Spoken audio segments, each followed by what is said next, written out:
The cold porcelain floor pressed against my cheek as my stomach seized again. Copper coated the back of my throat. I spit another mouthful of blood onto the tiles, gasping for air. The door slammed open.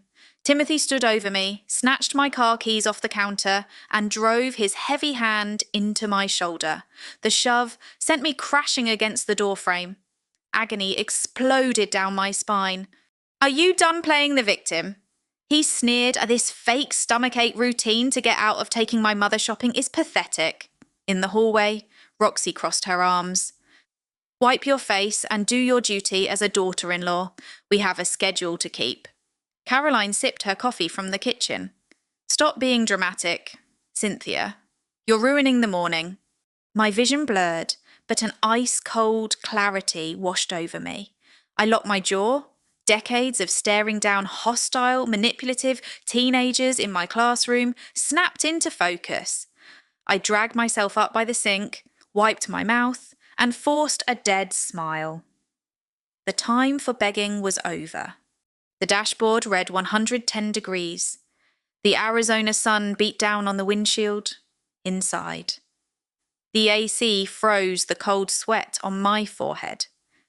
I gripped the steering wheel until my knuckles turned white.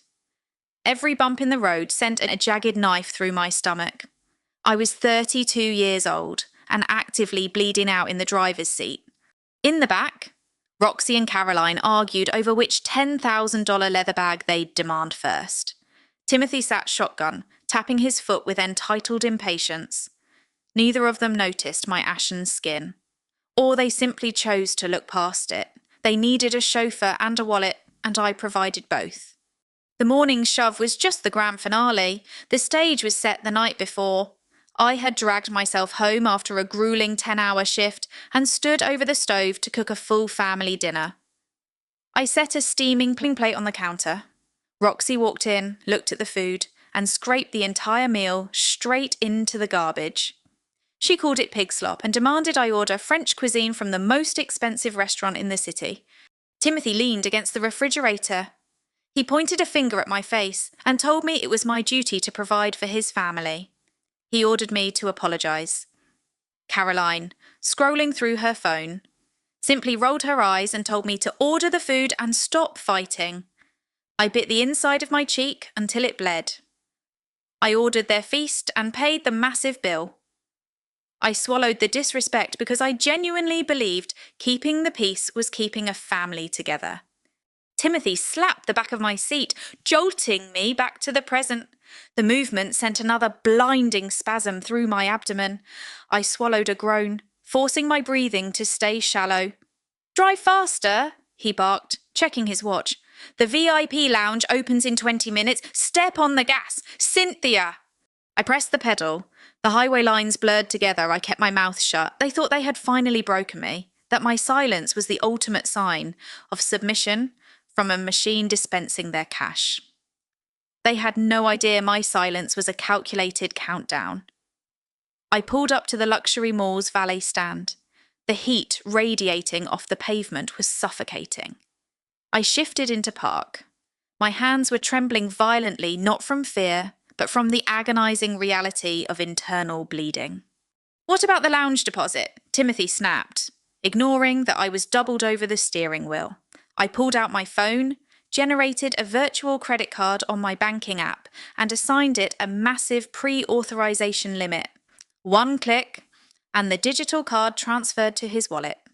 "Use this," I told him, keeping my voice steady. "It will clear the VIP deposit. I have a server outage at work and need 30 minutes of silence in the car to fix it. I'll come inside to swipe the physical card for the final total." They didn't question a thing. The prospect of unrestrained spending wiped out whatever shred of logic they possessed. They slammed the doors and marched towards the entrance without a backward glance. The moment they disappeared into the mall, I shifted into drive and sped toward the emergency room. There was no waiting in the lobby. I stumbled through the doors and collapsed against the reception desk. Natalie, my best friend and the lead triage nurse, took one look at my chalky skin and the blood on my shirt. She yelled for a crash car and rushed me into the trauma wing. The doctor confirmed a critical bleeding ulcer. He looked me dead in the eye and stated that if I had driven my in-laws for 30 more minutes, I would have died in the driver's seat. As Natalie plunged an IV into my arm, my mind snapped back to an afternoon last year. I'd discovered thousands of dollars missing from savings, blown on a lavish getaway Timothy took with Roxy and Caroline while I was bedridden with the flu. When I confronted him, he poured a glass of whiskey, leaned against the counter, and laughed in my face. He said I was too soft to ever leave him. He knew I'd always provide because I was terrified of being alone. He broke my spirit that day. But lying on that hospital bed, a chilling smile crept across my face. He thought I was too weak to fight back. He forgot the fundamental rule of our dynamic. The one holding the purse strings holds the power. My softness was dead. Across town, my phone illuminated with banking alerts. Timothy, Roxy, and Caroline were parading through the designer boutique like conquering royalty. They flashed the digital card, bullying management into opening the VIP suite. Alerts showed they instantly racked up a $1,500 tab on caviar and vintage champagne. Roxy treated the sales associates like peasants, claiming 4 exotic leather bags. Timothy locked 2 diamond-encrusted chronographs onto his wrists. Caroline piled up silk scarves and designer sunglasses. They were rapidly accumulating $45,000 in merchandise, completely unaware the floor was about to collapse beneath them. A push notification from my bank flashed across my screen. Pending charge $45,000. At the exact same second, a social media alert popped up. Roxy was broadcasting live. I tapped the notification. The video revealed Roxy sitting on a velvet VIP sofa. She held a flute of champagne, her face flushed with arrogance. "You know how it is, ladies," she boasted to her country club circle with a smug grin. "My daughter-in-law is just so obedient. She insists on buying out the store for me today. She knows perfectly well who the real matriarch is." Comments rolled rapidly across the screen. Her wealthy friends were fawning over the illusion. Roxy panned the camera to a towering stack of luxury boxes on the counter. Timothy stood next to the pile, admiring his new watch. Caroline laughed in the background, sipping champagne. They moved toward the register to finalize the transaction. The manager typed the total into the system. Timothy pulled out his phone, ready to tap the digital card against the reader. I stared at my banking app. I pressed the red button labelled Delete Virtual Card. The screen flashed a green confirmation. On the live stream, Timothy tapped his phone against the reader. A sharp beep shattered the quiet boutique. The terminal flashed red, declined. Timothy's smug grin vanished. He slammed his phone against the reader again. Another piercing beep. Declined. Sweat formed on his forehead. The manager's polite smile dropped, replaced by a cold professional glare. "Run it again," Timothy barked, panic cracking his voice.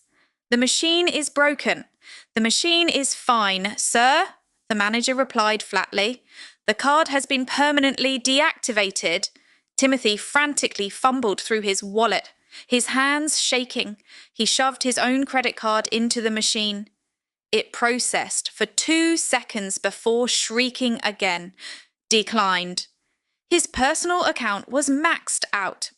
Roxy's face drained of colour. She stared blankly at the camera, forcing a high-pitched, hysterical laugh. "Just a silly bank error. Ladies," she stammered, her voice trembling. "You know how fraud alerts are with large purchases?" She desperately tried to maintain her wealthy facade, but the raw panic in her eyes betrayed her. The manager stepped out from behind the counter and signalled 2 security guards. "The transaction is voided," the manager announced to the silent boutique. The other clients paused to stare. "However, you have consumed $1,500 in champagne and caviar. You will pay for that immediately, or I am calling the police for theft." The whispers started instantly. The genuine VIP clients pointed, amused by the shattered illusion. Roxy shrank back into the sofa, burying her face in her hands. The camera was still running, broadcasting her ultimate humiliation to the exact people she wanted to impress. Timothy looked wildly around the room, completely powerless. Terrified of handcuffs, Caroline yanked out her phone. Hot tears of rage streamed down her face as she drained her personal savings to zero just to cover the champagne tab. The security guards moved in. They grabbed Timothy by his collar, forcing him to unbuckle the diamond watch. Staff efficiently dismantled the wrapped boxes, carrying the goods to the stockroom. The guards pointed toward the doors, offering no room for negotiation. Roxy scrambled to her feet, clutching her handbag. Caroline sobbed openly. The guards marched them across the marble floor, stripping them of their dignity in front of hundreds of judging eyes.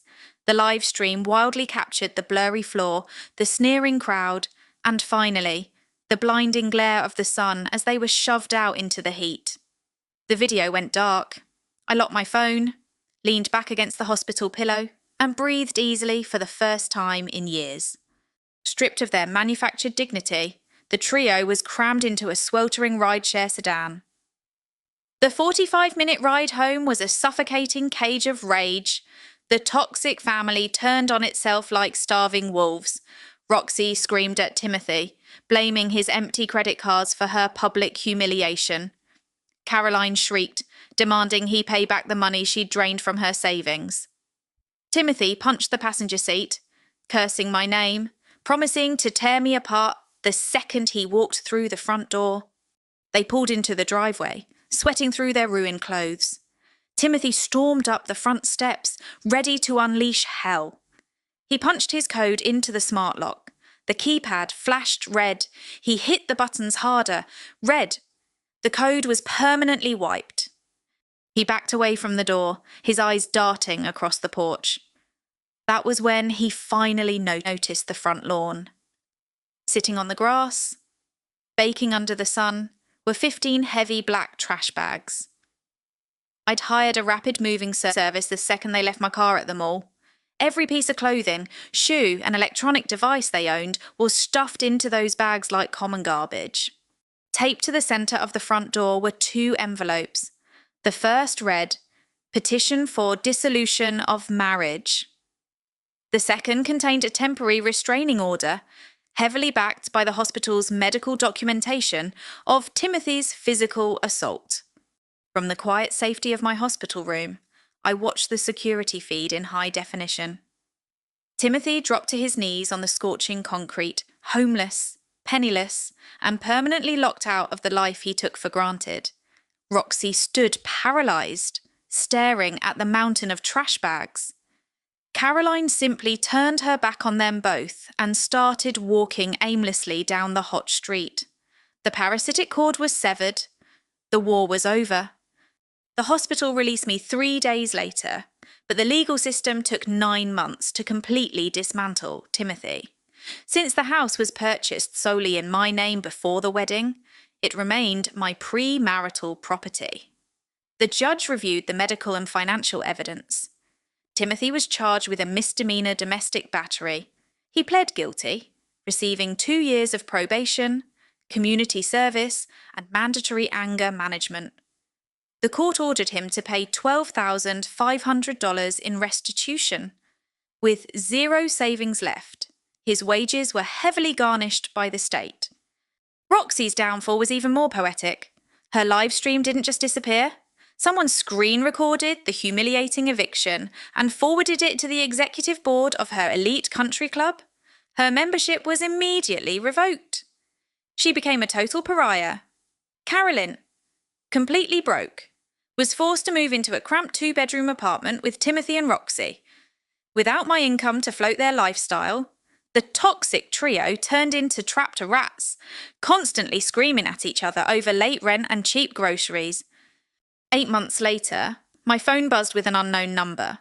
I let it go to voicemail. That evening, I played the message. It was Timothy. His voice was incredibly small, lacking all the arrogant armour he used to wear. He spent 3 minutes crying, saying he missed his wife, that anger management had opened his eyes, and that his mother and sister were driving him insane. He tried to guilt-trip me, whispering that real family is supposed to forgive. The old me would have collapsed into tears of guilt and offered him a lifeline. The new me experienced zero change in heart rate. I took a slow sip of my tea, feeling no anger, no pity, and no guilt. There was only a quiet, peaceful emptiness where my fear used to live. I pressed delete, blocked the number, and walked away. My house is incredibly quiet now, and I have never loved a sound more. Last Thursday, I hosted a dinner party. The smell of roasted garlic and fresh basil filled the kitchen. Natalie sat at my island, laughing as she poured wine. Friends from the school district lounged on the same sofa where Roxy used to bark orders. There was no screaming, no walking on eggshells. We ate, we drank, and we treated each other with respect. I looked around the warm room and realised I had finally found my real family. They just didn't share my last name. When you spend years trapped inside a toxic dynamic, you lose your grip on reality. You start to believe that if you just try harder, they will finally see your worth. But I want to pull back the curtain on how these parasites operate. When an abuser puts their hands on you to force you to do something, they have officially stopped seeing you as human. You are simply a malfunctioning ATM. And when a machine stops dispensing cash, they hit it to make it work again. If you take anything away from my story, let it be these 3 rules. Rule number 1. The quiet enabler is just as guilty as the loud abuser. Do not excuse the people sitting quietly in the corner while you bleed.